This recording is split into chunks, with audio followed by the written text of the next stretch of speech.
이야기꾼 채널을 찾아주신 여러분 반갑습니다. 오늘 들려드릴 이야기는 한며느리의 가슴 아픈 하지만 통쾌한 복수극입니다. 시아버님이 위독해 병원에 입원하셨습니다. 저는 72시간 꼬박밤을 새워 간병했죠. 그런데 유언장을 작성할 때가 되자 바쁘다던 시누이와 시동생이 약속이라도 한 듯 나타났습니다. 시어머니는 두 사람에게 집문서를 하나씩 쥐어주더니 저에게는 8천만 원짜리 병원비 계산서를 던지며 계산하라고 하더군요. 저는 소란 피우지 않고 딱 한 가지 일을 했습니다. 그러자 시어머니와 시누이, 시동생의 얼굴이 새파랗게 질렸죠. 병원 특유의 소독약 냄새가 온몸에 땀구멍으로 스며든 것 같았습니다. 아무리 씻어내도 지워지지 않았죠. 저는 중환자실 박벽에 기댄 채 서 있었습니다. 두 다리에 나비라도 채운 듯 천근만근 무거워 꼼짝할 수가 없었죠. 제가 병원에서 꼬박 사흘 72시간을 버틴 뒤였습니다. 거의 눈도 제대로 붙이지 못했죠. 중환자실 면회 시간은 야속할 만큼 짧았습니다. 한 번에 한 사람씩 딱 15분만 허락됐죠. 시어머니 김옥란 여사는 들어가서 10분 동안 구슬프게 곡을 하다가 환자는 안정이 필요하다는 간호사의 만류에 쫓겨나다시피 나왔습니다. 시동생 박준호는 전화 한 통을 걸어왔습니다. 어찌나 목소리가 크던지 옆에 있던 제게도 다 들렸죠. 어머니, 제가 지금 중요한 고객이랑 있어서 도저히 자리를 뜰 수가 없네요. 형수님이 고생이 많으시네. 저 늦게라도 꼭 갈게요. 이 말을 사흘 내내 반복했지만 콧배기도 보이지 않았습니다. 시누이 박규리는 반나절 정도 오긴 했습니다. 복도 의자에 앉아 스마트폰으로 짧은 동영상을 보며 낄낄거렸죠. 소리는 크지도 작지도 않게 딱 거슬릴 정도로 켜놓고 말입니다. 그러다 아이가 하교하는데 봐줄 사람이 없다는 핑계를 대고는 하이힐 소리를 또각거리며 사라졌습니다. 저 혼자 남겨두고 말이죠. 간호사들도 여러 번 교대를 했습니다. 그중 마음 약한 한 분이 저를 보며 안쓰럽게 말했습니다. 서윤 씨, 집에 가서 좀 쉬세요. 그러다 사람 잡겠어요. 새로 만든 사람도 그렇게는 못 버텨요. 저는 고개를 저으며 억지 미소를 지었습니다. 괜찮아요. 버틸 수 있어요. 사실 버틸 수 있는 게 아니었습니다. 제가 쓰러지면 안 되기 때문이었죠. 시아버지 박태진님께서 갑자기 뇌출혈로 쓰러지시자 집안은 풍비박산이 났습니다. 남편 박지훈은 지방 프로젝트 때문에 발이 묶여 당장 돌아올 수 없는 상황이었죠. 전화기 너머로 발만 동동 구를 뿐이었습니다. 시어머니는 연세가 많으셔서 우는 것 말고는 어쩔 줄 몰라 하며 이제 어떡하면 좋니 하는 말만 넋나간 사람처럼 되뇌셨죠. 제가 버티지 않으면 누가 버티겠습니까? 다시 면회 시간이 되었습니다. 저는 방호복을 입고 조심스럽게 안으로 들어갔습니다. 시아버지는 온갖 튜브를 몸에 꽂은 채 침대에 누워 계셨습니다. 기계는 규칙적으로 삑삑 소리를 냈죠. 불과 사흘 만에 헬쑥해지신 얼굴은 잿빛이었습니다. 저는 면봉에 물을 적셔 바짝 마른 시아버지의 입술을 조심스럽게 축여드렸습니다. 아버님, 제가 나지막이 말했습니다. 지훈 씨 지금 오고 있어요. 아버님, 꼭 기운 차리셔서 지훈 씨 얼굴 보셔야 해요. 시아버지의 눈꺼풀이 미세하게 떨렸지만 눈을 뜨지는 못하셨습니다. 제 말이 들리는지 알 수 없었죠. 한때 이 집안에 호랑이 같던 분이 아무런 기력 없이 누워 계신 모습을 보니 가슴이 미어졌습니다. 박씨 집안에 시집 온 지 10년. 시아버지는 말씀이 없는 분이었지만 저라는 며느리에게 함부로 대하지는 않으셨습니다. 그런 분이 이렇게 누워 계시니 슬픔보다 더 큰 안타까움이 밀려왔습니다. 15분은 눈 깜짝할 사이에 지나갔고 저는 조용히 밖으로 나왔습니다.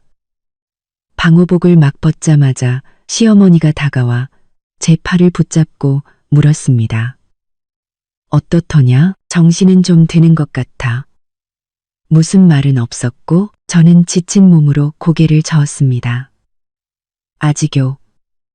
그래도 아까보다는 좀 안정돼 보이셨어요. 시어머니는 한숨을 쉬며 소매로 눈가를 훔쳤습니다. 아이고, 이게 무슨 고생이람. 서윤아, 네가 있어서 정말 다행이다. 준호랑 유리는 아무짝에도 쓸모가 없어. 역시 네가 착하고 효심이 깊어. 저는 아무 대꾸도 하지 않았습니다. 착하고 효심이 깊다. 그 말이 오늘따라 유난히 가시처럼 밝혔습니다. 제가 만만하고 싫은 소리 못하니까 모든 짐을 제게 떠넘기는 게 당연하다는 뜻이 아니고 무엇이겠습니까? 휴대폰이 진동했습니다.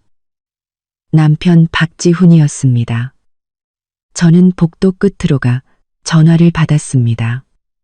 전화기 너머 지훈 씨의 목소리는 다급함으로 가득했습니다. 여보, 아버지는 어떠셔? 당신은 괜찮아? 정말 고생이 많아. 그 말에 코끝이 찡해지며 꾹꾹 눌러왔던 서러움이 터져 나올 뻔했습니다. 저는 숨을 한번 고르고 말했습니다. 아버님은 아직 그대로셔. 난 괜찮아. 지훈 씨가 말했습니다. 나 여기서 서류 처리 거의 다 끝났어. 늦어도 내일 저녁엔 도착할 거야. 조금만 더 버텨줘. 내가 가면 괜찮아질 거야. 어머니는? 준호랑 유리는 와서 좀 도와줘. 저는 창밖의 칠흑 같은 밤하늘을 보며 나지막이 말했습니다. 어머니는 계셔. 두 사람 다 왔다 갔어. 일이 있다고 금방 갔지만 전화기 너머로 지훈 씨는 잠시 말이 없었습니다. 이내 한숨과 함께 말했죠. 걔들이 다 그렇지 뭐. 여보, 정말 미안하고 고생 많아. 내가 금방 갈게. 전화를 끊고 휴대폰 화면 속 우리 세 식구의 사진을 보는데 눈시울이 뜨거워졌습니다. 서러움. 어찌 서럽지 않겠습니까? 하지만 지금 그에게 이런 말을 할 수는 없었습니다. 멀리 있는 사람 걱정만 시킬 뿐 아무런 도움이 되지 않으니까요. 저는 다시 중환자실 앞으로 돌아왔습니다. 시어머니는 긴 의자에 앉아 꾸벅꾸벅 졸고 계셨죠. 저는 조금 떨어진 의자에 앉아 잠시 눈을 붙이려 했습니다. 막 눈을 감았을 때 휴대폰이 다시 울렸습니다. 회사 부장님이었습니다. 심장이 덜컥 내려앉았습니다. 저는 벌떡 일어나 비상계단으로 향했습니다. 부장님의 목소리는 짜증이 가득했습니다. 강 대리, 그 프로젝트 보고서 도대체 언제 줄 겁니까? 거래처에서 몇 번이나 독촉 전화가 왔어요. 사흘이나 휴가 냈으면 충분한 거 아닙니까?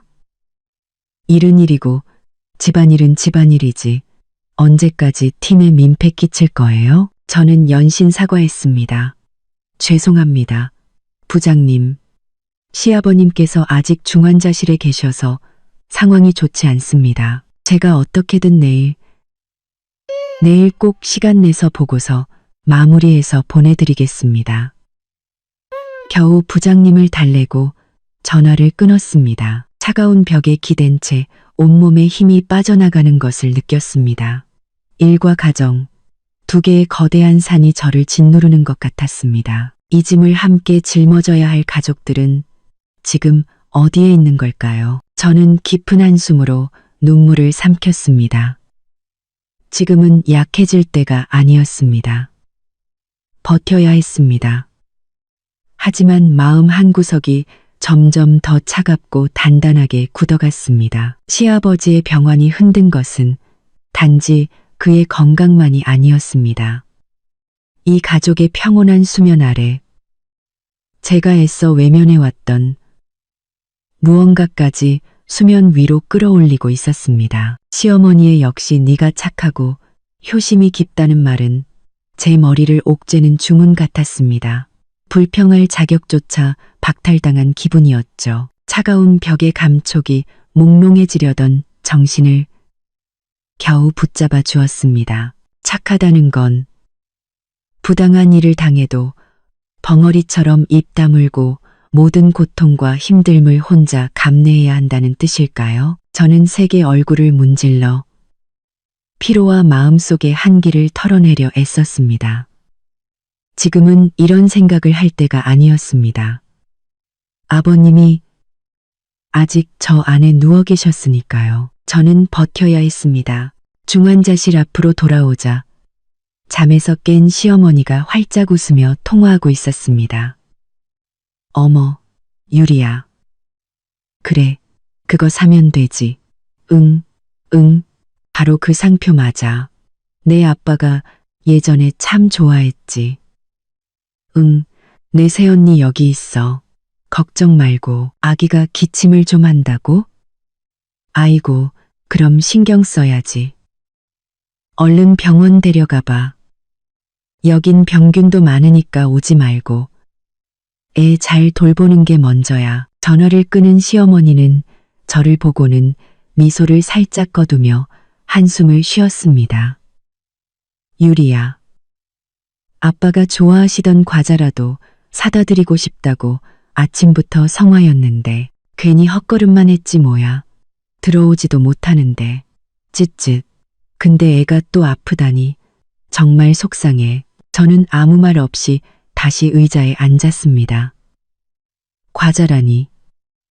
중환자실에서 면봉으로 겨우 입술만 축이시는 분께 과자가 무슨 소용이란 말입니까? 신우이는 참 시기적절하게도 효심을 표현했습니다. 말 한마디로 자신은 쏙 빠져나가면서 아버지를 생각하는 착한 딸 역할까지 톡톡히 해냈으니까요. 시어머니는 제 침묵을 눈치채지 못한 듯 혼잣말처럼 말을 이었습니다. 준호도 아까 전화 왔었어. 그 큰 고객이 엄청 까다로워서 오늘 저녁도 늦게까지 접대해야 한다네. 아마 못 올 것 같다고. 에휴, 남자란 다 그렇지 뭐. 사업이 우선이지. 이해해야지. 저는 고개를 숙여 이리저리 뛰어다니느라 흙투성이가 된 제 신발코를 바라보았습니다. 시동생이 한다는 그 건자재 사업은 애초에 시아버지께서 쌈짓돈을 탈탈 털어 마련해 주신 돈으로 시작한 것이었습니다. 사흘이 멀다 하고 접대라며 돈은 얼마나 버는지 모르겠지만 폼 잡는 건 사장님 부럽지 않았죠. 사업이 우선이라고요? 그럼 제 일은요? 아침 9시부터 저녁 6시까지 일해서 겨우 생활비를 대고 딸아이 학원비를 내는 제 일은 언제든 희생되어도 좋은 하찮은 것인가요? 어머니, 저는 고개를 들고 최대한 평온한 목소리로 말했습니다. 지훈 씨, 내일 저녁에 도착한대요. 시어머니는 고개를 끄덕이며 얼굴에 진심으로 안도하는 기색을 띄었습니다. 지훈이가 오면 됐어. 오면 됐지. 역시 남자가 있어야 집안의 중심이 잡히고 내 마음도 놓인다니까. 그 말은 가는 바늘이 되어 제 심장을 콕 찔렀습니다. 제가 사흘 밤낮을 꼬박 세우며 자리를 지킨 것은 중심을 잡은 게 아니라 그저 힘만 쓰는 하찮은 노동이었을 뿐이라는 뜻이었죠. 그때 간호사가 다가와 다시 면회를 할 수 있다고 알려주었습니다. 시어머니는 급히 손사래를 쳤습니다. 서윤아, 네가 들어가. 네가 들어가. 나는 마음이 아파서 내 아빠 저런 꼴은 못 보겠다. 저는 거절하지 않고 일어나 다시 그 파란 방호복을 입었습니다. 병실에 들어서자 시아버지는 여전히 혼수 상태였습니다. 안색은 아까보다 더 잿빛으로 변한 듯 했습니다. 저는 늘 하던 대로 면봉으로 입술을 적셔드렸습니다. 덩실에 들어섭니다. 앙상한 손등위로 튀어나온 푸른 혈관을 보며 마음이 무겁게 가라앉았습니다. 이 손으로 한평생 이 가정을 일으키셨는데 지금은 이렇게 힘없이 늘어져 있었습니다. 아버님, 저는 나지막이 말했습니다. 그분께 하는 말인지 제 자신에게 하는 말인지 모를 말이었습니다. 힘내셔야 해요. 그분께 하는 말인지 그 순간 시아버지의 손가락이 아주 미세하게 움찔했습니다. 저는 깜짝 놀라 얼굴을 가까이 가져가 그 손을 뚫어지라 쳐다보았습니다. 하지만 그 미세한 움직임은 제 착각이었던 것처럼 사라져버렸습니다. 감시장치의 숫자와 곡선은 여전히 안정적으로 움직이며 상황이 나빠지지도 좋아지지도 않았음을 알려주고 있었습니다. 15분이 금방 지나갔고 저는 희망인지 더 깊은 근심인지 모를 감정을 안고 밖으로 나왔습니다. 밤은 점점 깊어지고 복도는 무서울 만큼 조용했습니다. 이따금 당직 간호사의 조심스러운 발걸음 소리만 들려왔죠. 시어머니는 긴 의자에 외투를 덮고 다시 잠든 듯 했습니다. 저는 잠이 오지 않았습니다.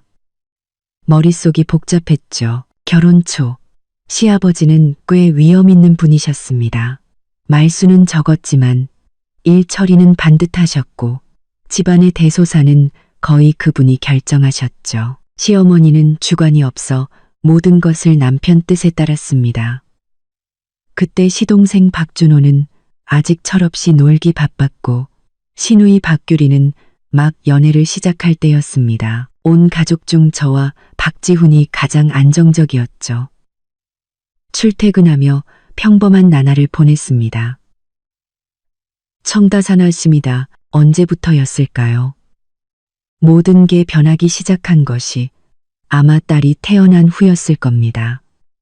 저와 지훈 씨는 더 큰 집으로 이사갈 돈을 모으기 위해 허리띠를 졸라맸습니다. 그 사이 박준호는 결혼을 했고 시아버지가 대주신 사업 자금 덕분인지 사업이 좀 풀리는 듯 하더니 집안에서 목소리가 커지기 시작했습니다. 박유리는 부잣집으로 시집을 가더니 말끝마다 은근한 우월감을 드러냈죠. 시아버지는 은퇴 후 성격이 예전만큼 강하지 않으셨고 시어머니가 집안일에 참견하는 일이 잦아졌습니다. 저는 줄곧 한 가족끼리 너무 따질 필요는 없다고 생각했습니다. 준호와 유리가 조금 이기적인 것도 당연하고 시어머니가 자기 자식들을 편애하는 것도 인지상정이라고 여겼죠. 그래서 저는 제 본분을 다하며 말은 아끼고 행동으로 보여주려 했습니다.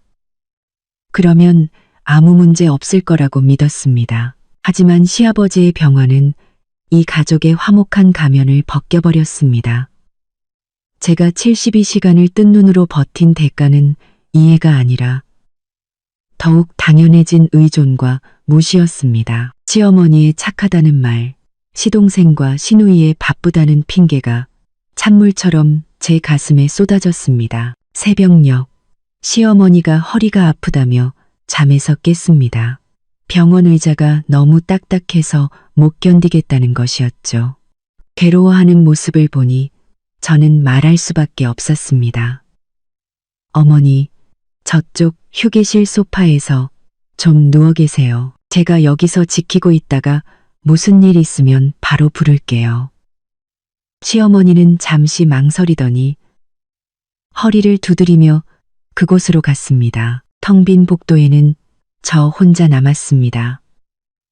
차가운 조명 아래 외투를 더 단단히 여몄지만 뼛속까지 시려오는 한기는 가시지 않았습니다. 어떻게 동이 틀 때까지 버텼는지 모르겠습니다. 휴대폰이 울렸습니다. 딸아이 유치원 선생님이었습니다. 아이가 아침부터 열이 좀 난다며 와서 데려갈 수 있냐는 전화였죠. 저는 굳게 닫힌 중환자실 문과 시어머니가 사라진 휴게실 쪽을 번갈아 보았습니다. 가슴에 손뭉치가 꽉 들어찬 듯 답답했습니다. 휴게실 문틈으로 보니 시어머니는 소파에서 코까지 골며 깊이 잠들어 있었습니다. 저는 한참을 서 있다가 결국 깨우지 않았습니다. 휴대폰을 꺼내 회사 부장님께 반차를 낸다는 문자를 보내고 서둘러 병원을 나섰습니다. 딸을 데리러 가야 했습니다. 차가운 새벽 공기를 맞으며 불덩이 같은 딸아이를 안고 동네 의원으로 향했습니다. 제 자신이 한계까지 늘어난 고무줄 같았습니다. 언제 끊어져도 이상하지 않을 만큼 아슬아슬했죠. 가족이라는 사람들은 제 사정을 알기나 할까요? 신경이나 쓸까요? 끔찍한 생각이 처음으로 선명하게 떠올랐습니다. 어쩌면 이 집에서 나의 착함과 희생은 처음부터 만만함의 다른 이름이었을지도 모른다고. 만약 시아버님께 무슨 일이라도 생긴다면 이 집은 어떻게 될까요? 굳은 일을 도맡아 하던 이 맏며느리는 어떤 처지에 놓이게 될까요? 더 이상 생각하고 싶지 않았지만 불길한 예감은 덩굴처럼 제 심장을 옥죄어 왔습니다. 제가 정신없이 열나는 아이를 안고 병원에서 순서를 기다리고 있을 때 휴대폰이 울렸습니다. 시어머니가 보낸 문자였습니다. 미묘한 흥분이 섞인 목소리가 들리는 듯 했습니다. 서윤아, 네 아빠 정신 드셨다. 의사 선생님이 일단 위험한 고비는 넘겼다고. 일반 병실로 옮겼어. 준호랑 유리도 바로 온다고 난리다. 저는 막 주사를 맞고 제 어깨에 축 늘어져 잠든 딸을 안고 허겁지겁 병원으로 돌아왔습니다. 병동에 들어선 순간 눈앞의 광경에 기가 막혀 헛웃음이 나왔습니다. 어제까지만 해도 텅 비어 있던 병실 앞이 지금은 사람들로 북적이고 있었죠. 시누이 박유리는 화사한 원피스 차림으로 곱게 껍질을 깐 귤을 들고 침대에 기댄 시아버지께 애교를 떨고 있었습니다. 아빠, 이거 드셔보세요. 엄청 달아요. 제가 아침 일찍 고급 마트에 가서 제일 비싼 걸로 사왔어요. 그 목소리는 어찌나 달콤한지 어제 아이가 아파서 못 온다고 했던 사람과 동일 인물이 맞나 싶었습니다. 시동생 박준호도 가만히 있지 않았습니다. 살짝 나온 배를 내밀고 주치의 앞에 서서 마치 부하 직원에게 지시하듯 말하고 있었죠. 의사 선생님, 저희 아버님 상태 말입니다. 앞으로 치료는 무조건 제일 좋은 약으로 해주십시오. 돈은 문제가 아닙니다. 제일 좋은 방법으로 빨리 회복하시는 게 중요하죠. 목소리는 또 어찌나 우렁찬지 복도를 지나던 다른 환자 가족들이 힐끔거릴 정도였습니다. 시어머니 김옥란 여사는 얼굴에 화색이 돌아 침대 옆 의자에 앉아 아들딸의 효도 경쟁을 흐뭇하게 바라보고 있었습니다. 지난 사흘간 단 한 번도 보지 못했던 만족스러운 표정이었죠. 아이를 안고 문 앞에 선 저를 발견하고는 그저 무심하게 턱짓하며 말했습니다. 서윤이 왔구나. 어서 와. 네 아빠 정신 드셨어. 마치 제가 반나절 동안 겪은 고생과 품에 안긴 아픈 아이는 안중에도 없다는 듯이 말입니다. 저는 깊은 한숨을 쉬며 딸을 안고 다가갔습니다. 시아버지는 확실히 깨어나셨습니다. 안색은 여전히 좋지 않고 눈빛도 흐릿했지만 사람은 알아보시는 듯 했습니다. 저를 보자 입술을 달싹이며 무언가 미약한 소리를 내셨죠. 박유리가 재빨리 끼어들었습니다. 아빠, 보세요. 새언니도 왔어요. 이제 걱정 마시고 푹 쉬세요. 집안일은 저희가 다 알아서 할게요. 지난 72시간 동안 증발이라도 했던 사람이 자신들이 아니라는 듯 뻔뻔하게 말했습니다. 박준호도 가슴을 치며 거들었습니다. 맞아요, 아빠. 회사 일 다 정리하고 왔어요. 며칠 동안은 제가 여기서 아빠 곁을 지킬 테니 걱정 마세요.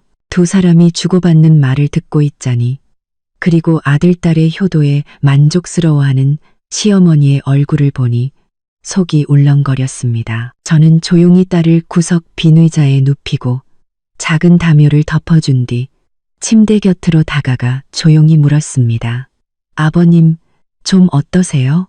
물이라도 좀 드릴까요? 시아버지는 희미하게 고개를 저으며 제 얼굴을 몇 초간 바라보다가 창밖으로 시선을 돌리셨습니다. 그제야 시어머니는 제 딸을 발견한 듯 물었습니다. 애는 왜 그러니? 제가 열이 좀 나서 주사 맞고 왔어요. 라고 대답하자 시어머니는 하고는 금세 아들딸에게로 관심을 돌렸습니다. 준호야, 유리야. 너희도 힘들 텐데 어서 앉아라. 서윤아, 넌 가서 물 좀 떠오너라. 네 아빠, 얼굴 좀 닦아드리게. 저는 침대 옆 탁자 위에 가득 채워진 물주전자를 힐끗 보고는 말없이 들고 나왔습니다. 물을 받아 돌아오는 길 병실 문 앞에서 시어머니의 낮지만 흥분된 목소리가 들려왔습니다. 깨어나서 다행이야. 정말 다행이지. 영감, 당신은 모를 거야. 당신이 쓰러져 있는 동안 내가 얼마나 가슴 졸였는지. 우리 집 두 채랑 그 예금 말이야. 정신이 좀 들면 확실히 해둬야겠어. 당신 정신 멀쩡할 때 정할 건 정해놔야지. 저는 그 자리에 얼어붙었습니다. 집, 예금. 시아버지가 이제 막 사경을 헤매다 돌아오셨는데 시어머니의 머릿속엔 온통 그 생각뿐이었습니다. 저는 일부러 헛기침을 하며 안으로 들어갔습니다. 시어머니는 화들짝 놀라며 말을 멈췄고 이내 자애로운 표정으로 돌아와 말했습니다. 물 떠왔구나. 어서 네 아빠 얼굴 좀 닦아드려. 제가 뜨거운 물수건으로 시아버지의 얼굴과 손을 정성껏 닦아드리자 박유리가 옆에서 혀를 차며 말했습니다.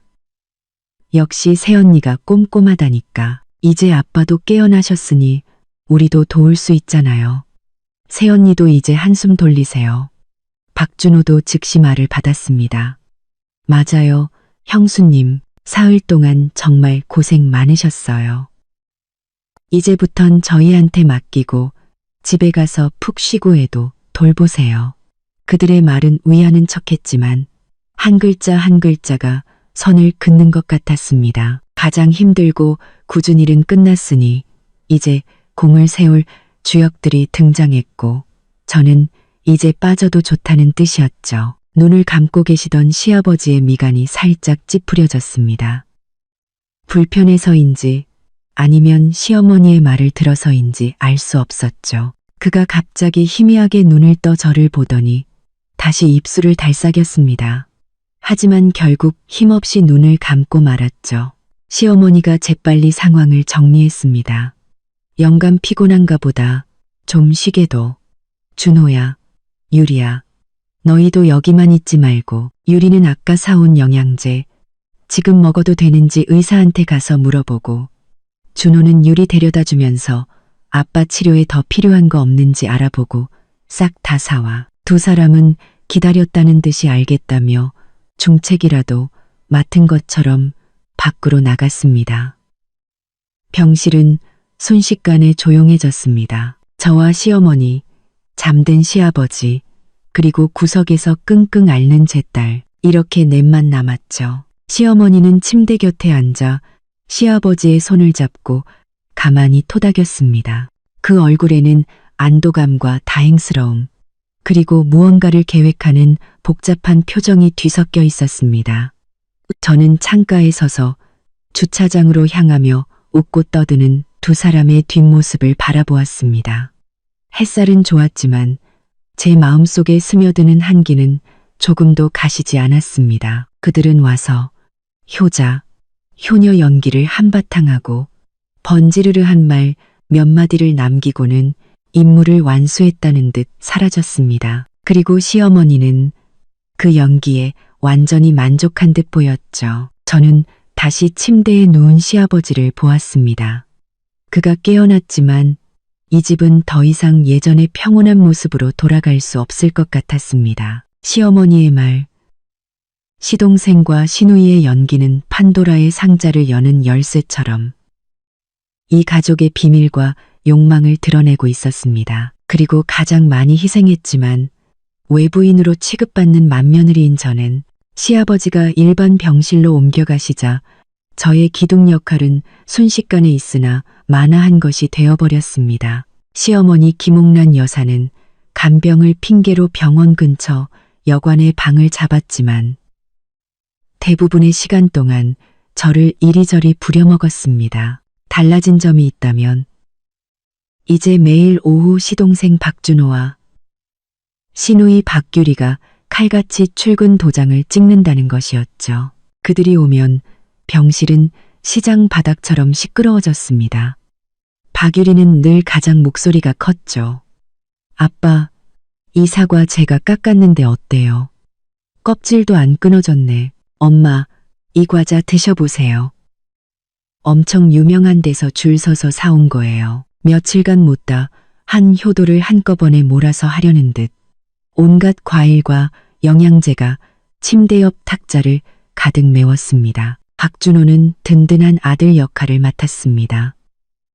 주치의를 찾아가 병세에 대해 심도 깊은 토론을 하는가 하면 간호사에게는 최고의 간호 서비스를 제공해달라고 강조했죠. 정작 시아버지가 매일 어떤 약을 드시는지도 모르면서 폼 잡는 데는 도가 텄습니다. 시어머니는 그들을 보며 얼굴에서 미소가 떠나지 않았습니다.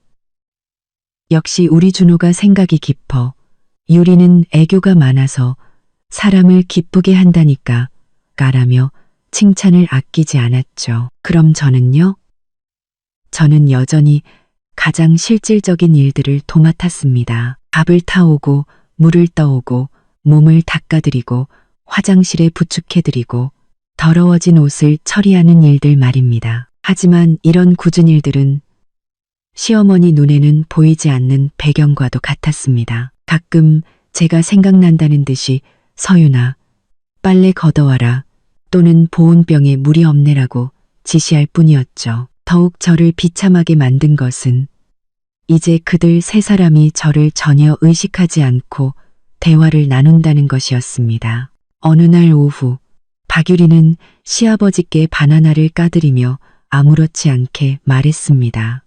엄마, 우리 옛날 집 거기 재개발된다는 소식 들었어요? 시어머니는 즉시 귀가 솔깃해져 목소리를 낮췄지만 좁은 병실 안에서 그들의 대화는 똑똑히 들렸습니다.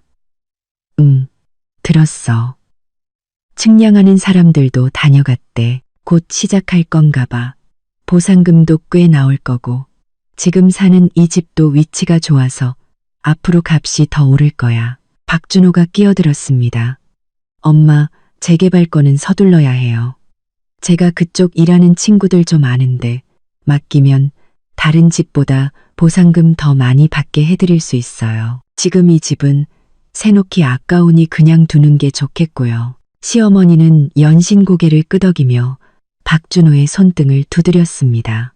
그래, 그래. 역시 네가 연줄이 넓다니까. 이 집안은 남자가 없으면 안 돼.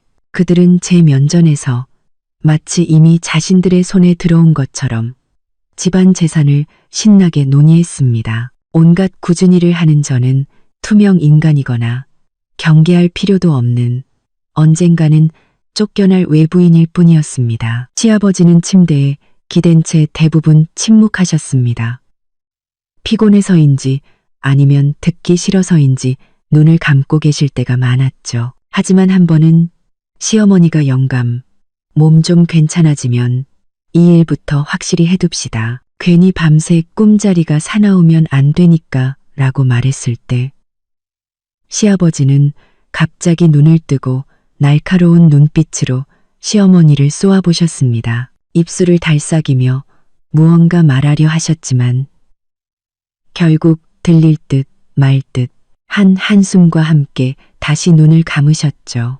저는 그 순간을 똑똑히 보았습니다. 시아버지는 시어머니의 계획에 온전히 동의하는 것 같지 않았습니다. 박유리가 눈을 굴리며 시어머니의 팔에 매달렸습니다. 엄마, 그럼 나중에 어떻게 나눠요? 오빠만 더 챙겨주면 안 돼요. 시어머니는 딸의 등을 가볍게 치며 말했습니다. 이 바보야, 엄마가 너희를 어떻게 차별하겠니? 다 내 손가락인데. 당연히 똑같이 나눠야지. 똑같이요? 그럼 오빠랑 새언니네는요? 박유리가 집요하게 물었습니다. 시어머니는 얼굴에서 미소를 거두고 제 쪽을 힐끗 보더니 목소리를 더 낮췄습니다. 하지만 저는 똑똑히 들었습니다. 니네 오빠네는 지훈이도 능력 있고 서윤이도 벌잖니. 그 집은 이거 없어도 괜찮아. 너희부터 챙겨야지. 머리 위로 얼음물이 쏟아지는 듯 했습니다. 심장이 순식간에 차갑게 식었죠. 역시 그랬습니다. 그들 마음속에 저와 박지훈은 처음부터 한 가족이 아니었던 겁니다. 우리의 희생은 당연한 것이고 무언가를 나눌 때가 되면 없어도 괜찮은 외부인이 되는 것이었죠. 엄청난 서러움과 분노가 목구멍까지 차올랐습니다. 당장이라도 일어나 따지고 싶었죠. 하지만 바로 그때 딸아이가 얼굴이 빨개지도록 심하게 기침하기 시작했습니다. 저는 급히 아이의 등을 두드려 주었고 모든 감정은 아이에 대한 걱정으로 바뀌었습니다. 딸을 품에 안고 등을 쓸어주면서도 제 시선은 침대에 누워 계신 시아버지께로 향했습니다. 그는 여전히 눈을 감은 채 미간을 찌푸리고 있었습니다. 이불 밖에 나온 손은 손가락이 살짝 구부러져 있었죠. 하나의 생각이 미친 듯이 제 머릿속에서 자라났습니다. 시아버지는 시어머니의 계획을 아실까? 동의하실까? 만약 아신다면 나와 지훈 씨 그리고 평소에 예뻐하시던 이 손녀를 위해 무언가 남겨주시지 않을까? 하다못해 공정한 말 한마디라도. 하지만 저는 곧 고개를 저었습니다. 시아버지는 평소 이런 집안일에 관여하지 않으셨고 돈과 집은 모두 시어머니가 관리했습니다. 게다가 지금 편찮으신 분께 이런 말씀을 드리는 건 마치 제가 불난 집의 부채질하는 것처럼 보일 테죠. 하지만 이대로 아무것도 하지 않는다면 우리 가족이 이렇게 쫓겨나는 것을 가만히 지켜만 봐야 하는 걸까요? 저와 지훈 씨는 몇 년간 아끼고 아껴 아이를 키우고 남은 돈은 대부분 시댁에 보탰습니다. 특히 박준호가 도박빚을 졌을 때 그 빚을 갚는데 큰 돈을 보탰었죠. 딸의 기침이 잦아들고 아이는 제 품에서 잠이 들었습니다. 저는 품 안의 아이와 저편에서 여전히 밝은 미래를 계획하고 있는 가족이라는 사람들을 번갈아 보았습니다. 이 집에 대한 마지막 미련마저 산산조각 나는 것 같았습니다. 여기서 소란을 피워봤자 소용없습니다. 그러면 저는 착하지 않은 며느리, 재산을 탐하는 며느리, 집안의 화목을 깨는 며느리가 될 뿐이겠죠. 시어머니는 분명 그렇게 몰아갈 것이고 박준호와 박유리는 즉시 그 편에 설 것입니다. 참아야 했습니다. 하지만 참는다고 해서 도살장에 끌려가는 소처럼 가만히 있을 수는 없었습니다. 저는 조용히 딸을 의자에 다시 눕히고 담요를 덮어준 뒤 보온병을 들고 시어머니께 말했습니다. 어머니, 물 좀 떠올게요. 병실을 나서자 복도의 차가운 공기가 정신을 번쩍 들게 했습니다. 더 이상 예전처럼 바보같이 희생만 하고 있을 수는 없었습니다. 이제 저 자신과 지훈 씨, 그리고 딸을 위해 무언가 계획해야 했습니다. 하지만 어떻게? 평범한 직장인인 제가 무엇을 할 수 있을까요? 시아버지께 직접 말씀드릴까요? 저렇게 편찮으신 분께 차마 입이 떨어지지 않았습니다. 설령 말한다 해도 제 말을 믿어주실까요? 무거운 마음으로 물을 받아 돌아오는 길, 의사 사무실을 지나치게 되었습니다. 마침 주치의가 다른 환자 가족에게 무언가를 설명하고 있었습니다. 환자분께서 정신이 드셨을 때 중요한 말씀을 남기시려면 공증인을 입회시키거나 녹화를 해두시는 게 좋습니다. 나중에 분쟁의 소지를 없앨 수 있거든요. 공증, 녹음. 제 심장이 세차게 뛰기 시작했습니다. 한 번도 해본 적 없는 대담한 생각이 안개 속에 갇혀있던 제 머릿속을 번개처럼 갈라놓았습니다. 만약 시아버지께서 정말로 시어머니의 분배 방식에 불만이 있으시다면 기회가 있을지도 모릅니다. 하지만 너무 위험한 생각이었습니다. 시아버지께서 과연 그런 말씀을 해주실지, 우리를 위해 시어머니의 뜻을 거스를 의향이 있으실지 알 수 없었습니다. 만약 시어머니와 다른 식구들에게 들키기라도 한다면 저는 병실 문 앞에 서서 미지근하게 식은 보온병 손잡이를 꽉 쥐었습니다. 심장이 미친 듯이 뛰었죠. 이런 생각을 한순간부터 이 가족과 나 사이에 지난 10년간 유지되어 온 얇은 온정의 막이 완전히 찢어졌음을 직감했습니다. 저는 깊이 숨을 들이쉬고 병실 문을 열었습니다. 시어머니와 시동생, 시누이는 여전히 소곤거리며 웃고 있었고 시아버지는 눈을 감은 채 누워 계셨습니다. 모든 것이 평소와 같아 보였지만 저는 알 수 있었습니다. 무언가 이미 돌이킬 수 없이 변해버렸다는 것을. 시아버지께서 희미하게 내뱉으신 서윤아, 미안하다는 그 한마디. 이 집은 달궈진 인두처럼 제 가슴을 찢었습니다. 아프면서도 알 수 없는 불안감에 휩싸였죠. 대체 무슨 말씀을 하고 싶으셨던 걸까요?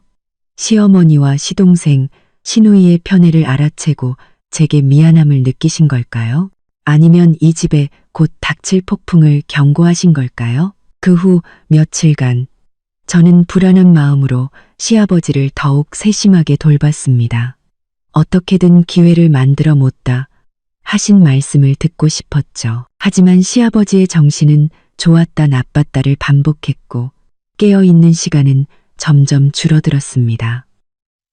설령 깨어 계셔도 대부분 몽롱한 상태였죠. 시어머니와 박준호, 박규리는 문지기처럼 병실을 지키고 있어 단둘이 대화할 기회는 좀처럼 찾아오지 않았습니다. 마치 눈앞에 결정적인 비밀이 있는데 불투명한 유리창에 가려 아무것도 보이지 않는 듯한 답답함이었습니다. 시어머니와 식구들도 시아버지의 상태가 좋지 않음을 눈치챘는지 더 자주 병원을 찾았습니다. 그리고 말끝마다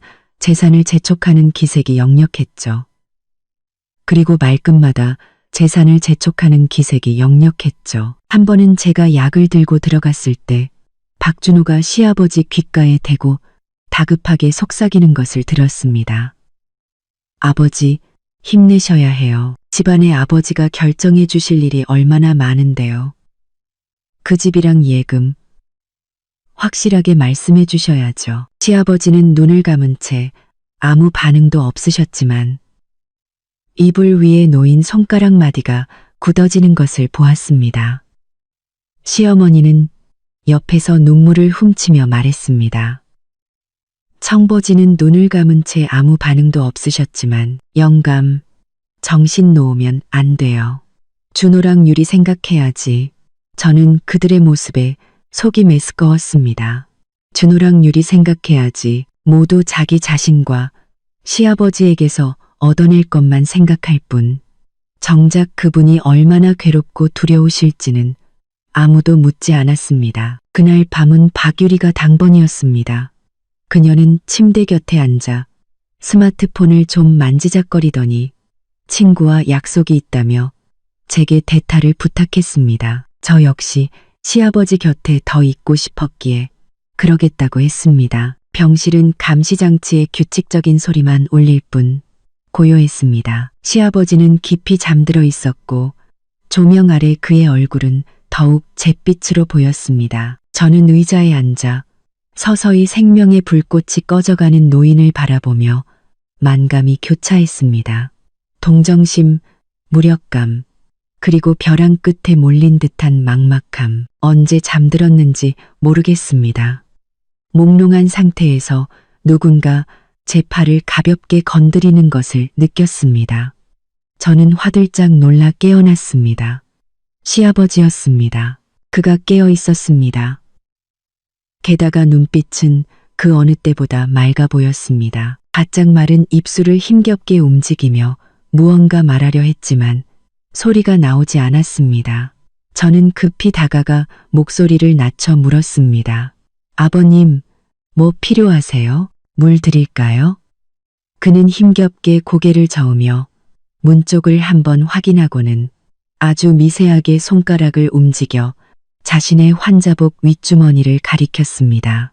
심장이 목구멍까지 차오르는 것 같았습니다. 강렬한 예감이 저를 사로잡았죠.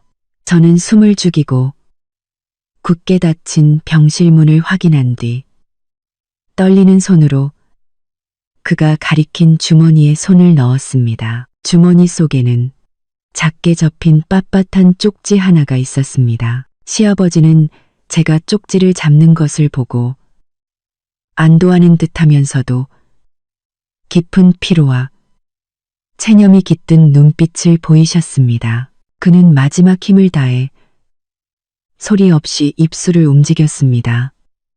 입모양을 보니 잘 간직해 라고 말하는 것 같았습니다. 그리고는 천천히 눈을 감고 고개가 옆으로 꺾였습니다. 감시장치의 심박수 곡선이 갑자기 어지럽게 흔들리며 날카로운 경고음이 울려 퍼졌습니다.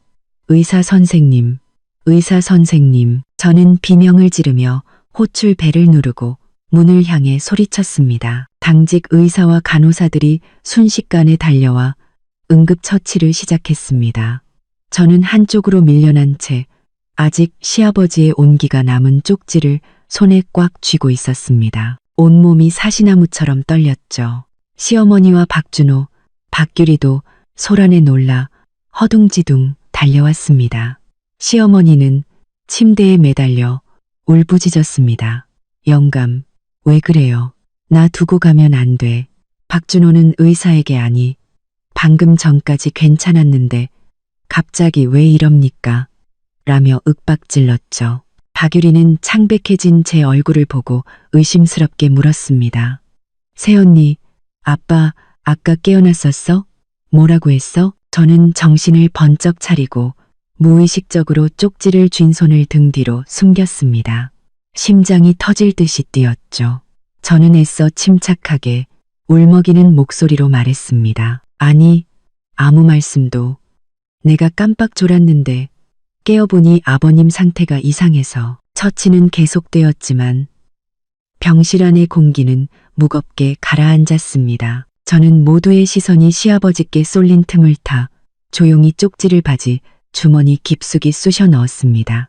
손바닥은 온통 식은땀으로 축축했죠. 시아버지는 다시 응급실로 옮겨졌습니다. 우리 가족은 그 앞에서 숨막히는 침묵 속에서 기다렸습니다. 시어머니는 계속 울었고 박준호는 초조하게 서성였으며 박규리는 누군가에게 계속 전화를 걸어 상황을 보고하고 있었습니다. 저는 긴 의자에 앉아 주머니를 쥔 손에 힘을 주었습니다.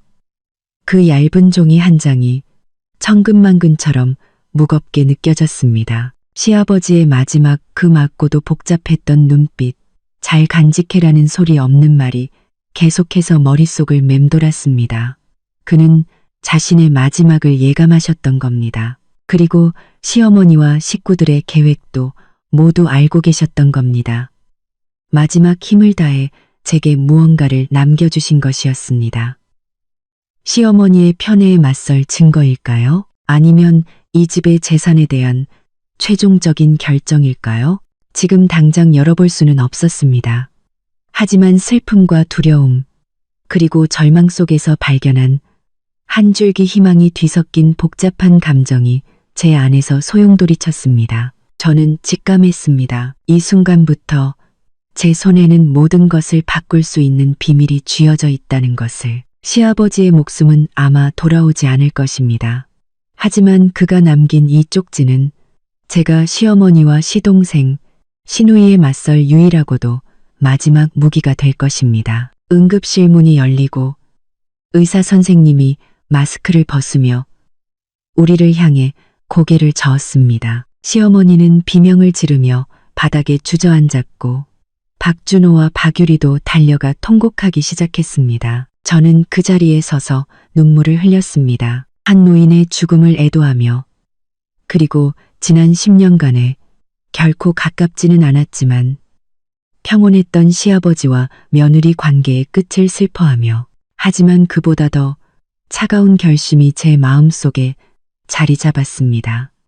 시아버지가 돌아가셨으니 이제 이 집에서 시어머니와 식구들을 견제할 마지막 힘도 사라진 것입니다. 시아버지의 장례식은 성대하게 치러졌습니다.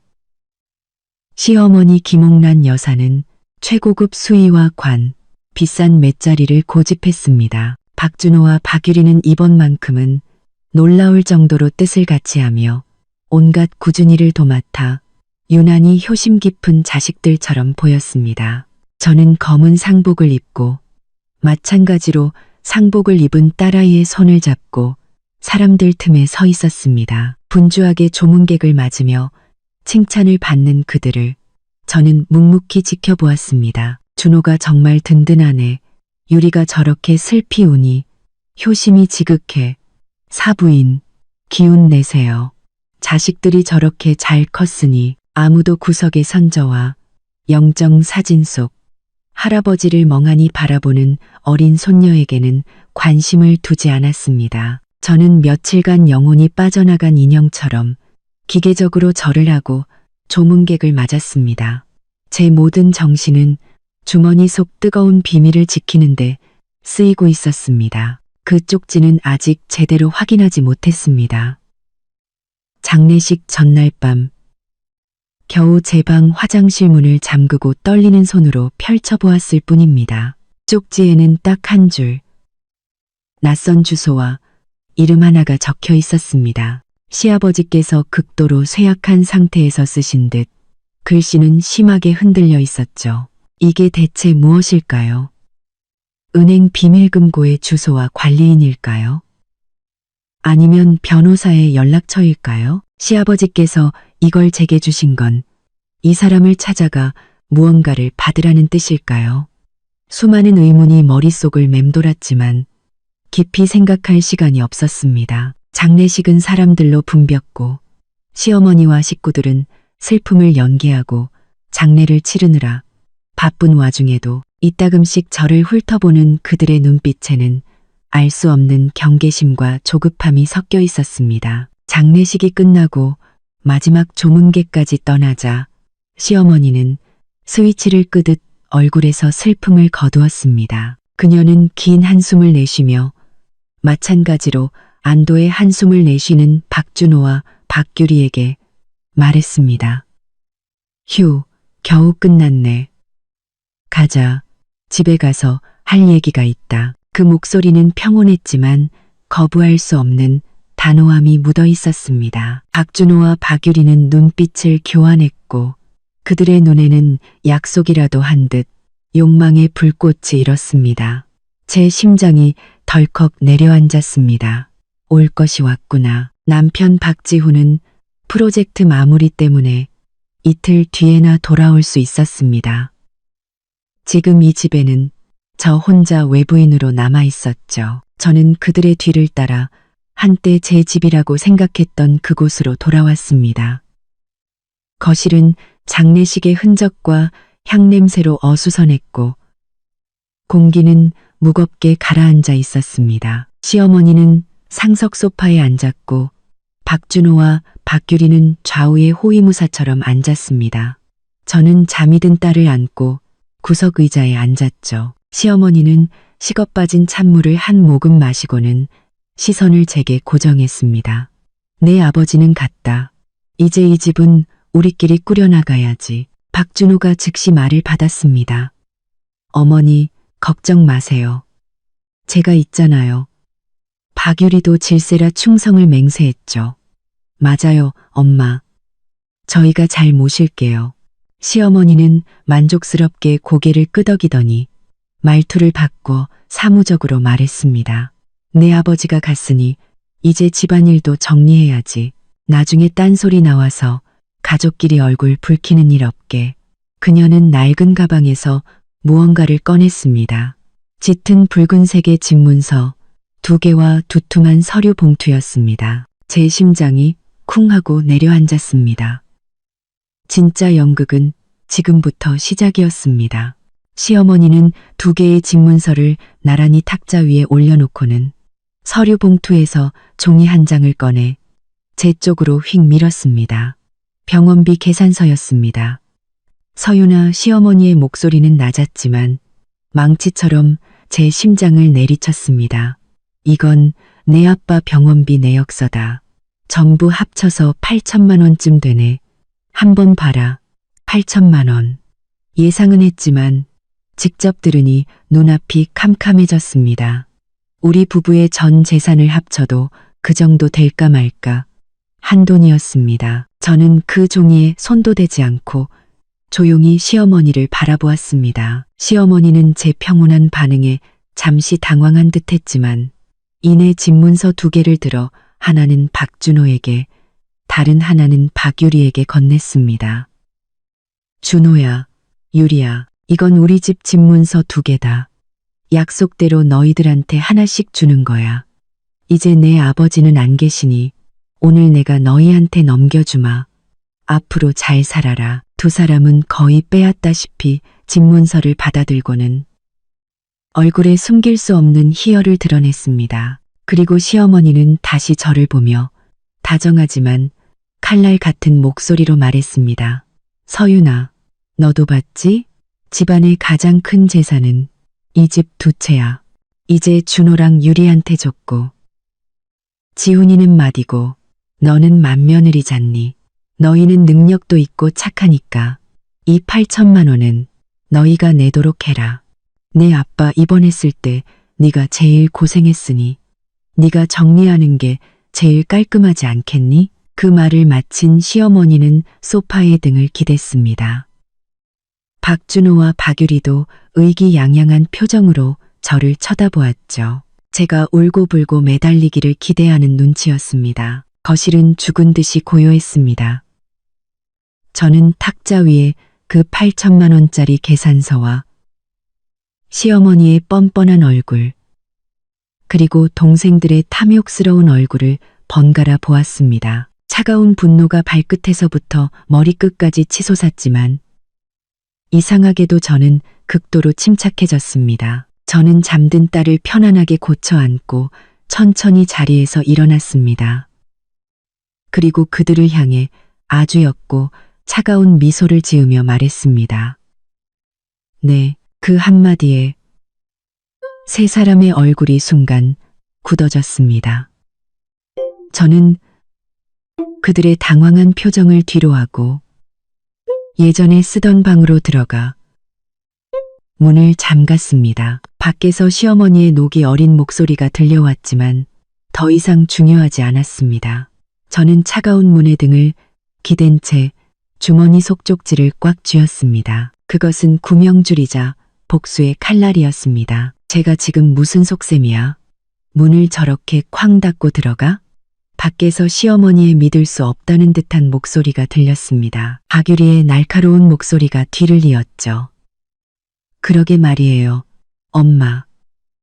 꼭 우리가 자기한테 빚이라도 진 것처럼 구네.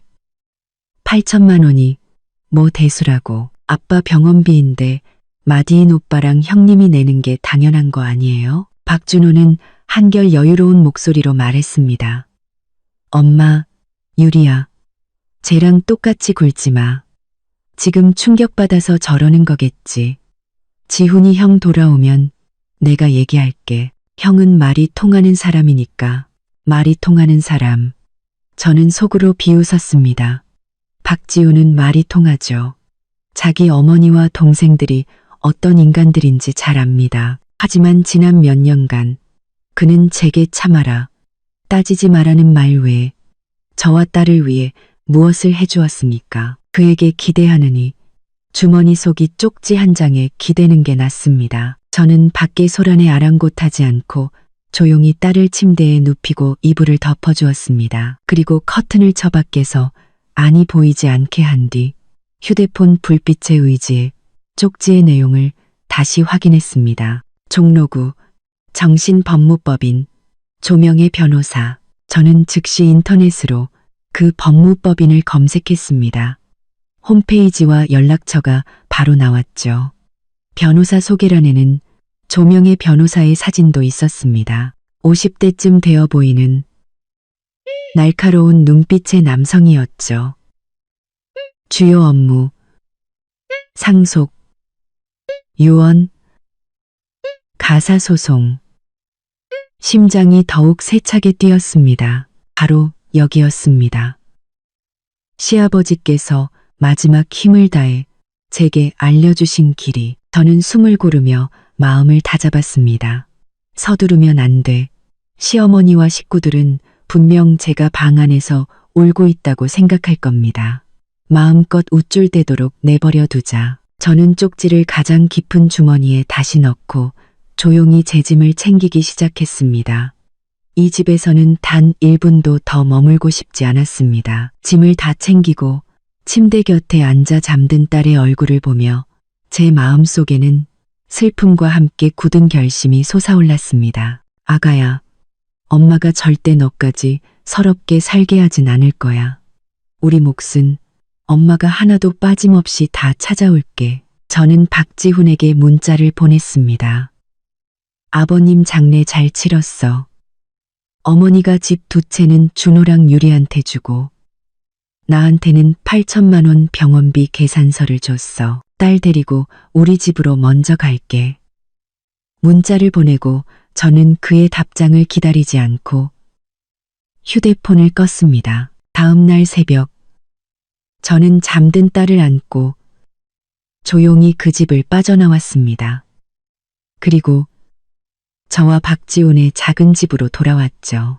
낡고 좁았지만 그곳에서는 오랜만에 안도감과 자유를 느낄 수 있었습니다. 딸을 재우고 휴대폰을 켜자 수십 통의 부재중 전화와 문자가 쏟아졌습니다. 저는 그 모든 것을 무시하고 정신법무법인에 전화를 걸었습니다. 네, 정신법무법인입니다. 조명의 변호사님을 좀 뵙고 싶은데요. 예약하셨습니까? 오늘 오전 일정은 꽉 차 있습니다만 예약은 못했습니다. 하지만 박태진 어르신께서 찾아가 보라고 하셨습니다. 전화기 너머로 잠시 침묵이 흘렀습니다. 이내 직원의 목소리가 한결 조심스러워졌죠. 박태진 어르신이요? 성함이 어떻게 되시죠? 강서윤이라고 합니다. 박태진 어르신의 며느리입니다. 네, 강서윤님. 잠시만 기다려 주십시오. 기다리는 매 순간이 영원처럼 느껴졌습니다. 마침내 직원의 목소리가 다시 들려왔습니다. 한결 공손해진 말투였죠. 강서윤님, 조 변호사님께서 알고 계신다고 합니다. 오늘 오후 2시 반에 사무실로 오실 수 있겠습니까? 됐구나. 시아버님은 역시 모든 걸 준비해 두셨던 겁니다. 저는 흥분을 억누르며 대답했습니다.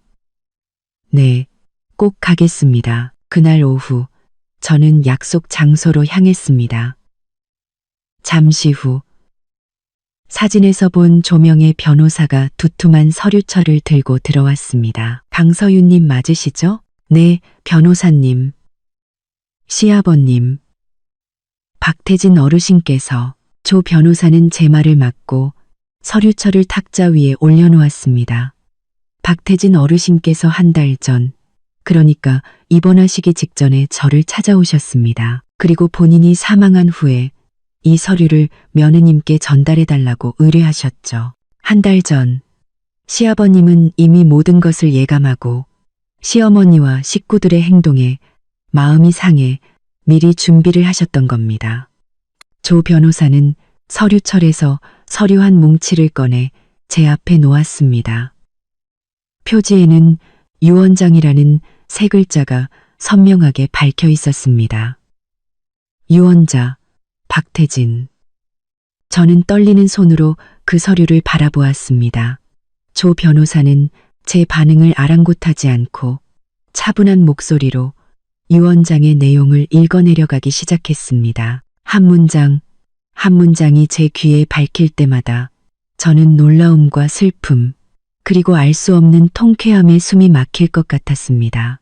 유언장의 내용은 충격적이었습니다. 첫째, 박태진 명의의 모든 예금, 주식 등 현금성 자산 약 3억 원을 맏며느리 강서윤에게 단독으로 상속한다. 둘째, 박태진 명의의 현재 거주 중인 아파트와 재개발 예정인 구도심 주택의 소유권 전부를 맏며느리 강서윤에게 단독으로 상속한다. 셋째, 아내 김옥란은 충분한 노후 자금이 있고 아들 박준호와 딸 박유리는 이미 생전에 충분한 금전적 지원을 받았으므로 추가적인 재산 분배는 없다. 넷째, 이번 기간 발생한 모든 의료 비용은 위 상속 재산에서 우선적으로 지급한다. 모든 재산을 아들인 박지훈이 아닌 며느리인 제게 남기셨습니다. 이것은 단순한 유언장이 아니었습니다. 시아버지께서 돌아가시기 전 제게 남긴 서유나 미안하다는 그 한마디에 대한 가장 강력하고 확실한 대답이었습니다. 그는 모든 것을 알고 계셨던 겁니다.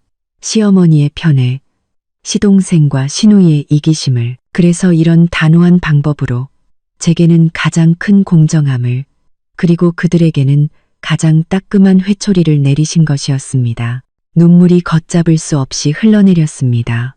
서러움이 아닌 돌아가신 시아버지의 그 깊은 마음과 정의로움에 대한 감사함의 눈물이었습니다. 조 변호사가 말했습니다. 강서윤님, 이 유언장은 공증까지 모두 마친 법적으로 완벽한 효력을 가집니다. 만약 다른 가족들이 이 일을 제기하더라도 소송에서 이길 확률은 거의 없습니다. 그는 말을 이었습니다. 박태진 어르신께서 그러셨습니다. 그르신께서 그러셨습니다. 우리 맏며느리에게 너무 많은 빚을 졌다. 더 이상 서럽게 살게 할 순 없다. 내가 든든한 버팀목이 되어주어 앞으로는 당당하게 살게 해주고 싶다고 말입니다. 그 말에 저는 결국 소리내어 울고 말았습니다. 시아버님, 모든 것을 알고 계셨군요. 저는 눈물을 닦고 굳은 표정으로 조 변호사를 바라보았습니다. 변호사님, 이제 제가 어떻게 해야 할까요? 조 변호사는 만족스러운 미소를 지으며 말했습니다. 우선 다른 상속인들에게 정식으로 이 유언장을 공개하십시오. 만약 그들이 불응하거나 유언장을 훼손하려 한다면 즉시 법적 절차에 들어가야 합니다. 저희 법무법인에 정식으로 의뢰하시면 변호사 명의의 내용 증명을 발송하고 재산 보전 신청 및 상속 재산 분할 소송까지 모두 진행해 드릴 수 있습니다. 네, 변호사님. 저는 그 어느 때보다 단단한 목소리로 말했습니다. 정식으로 의뢰하겠습니다.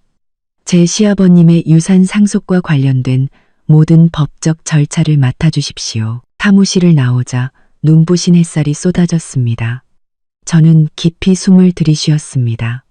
주머니 속 유언장은 가장 든든한 방패이자 가장 날카로운 칼이었습니다. 시어머니, 박준호, 박유리, 당신들이 그토록 원하던 집문서와 8천만 원의 빚, 이제 게임은 시작되었습니다. 저는 휴대폰을 켜고 시어머니에게 전화를 걸었습니다. 여보세요? 서윤이냐? 어디 갔었어? 그 8천만 원 계산서는 어떻게 할 거야? 저는 차갑게 웃으며 말했습니다. 어머니, 준호랑 유리 씨 불러서 저녁 7시에 집으로 다 모이세요.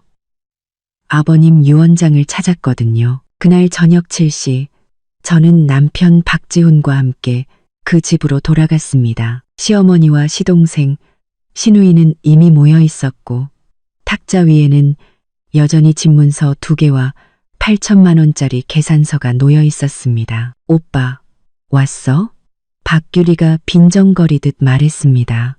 시어머니는 기다렸다는 듯이 지훈 씨에게 울먹이며 상황 설명을 시작했죠. 저는 그 말을 가로막고 가방에서 변호사에게 받은 유언장 원본이 든 봉투를 꺼내 탁자 위에 올려놓았습니다. 순간 거실의 공기가 얼어붙었습니다. 유언장, 시어머니가 비명처럼 외쳤습니다. 무슨 유언장? 영감이 언제 유언장을 썼다는 거야? 거짓말하지 마. 박준호도 벌떡 일어나 소리쳤습니다.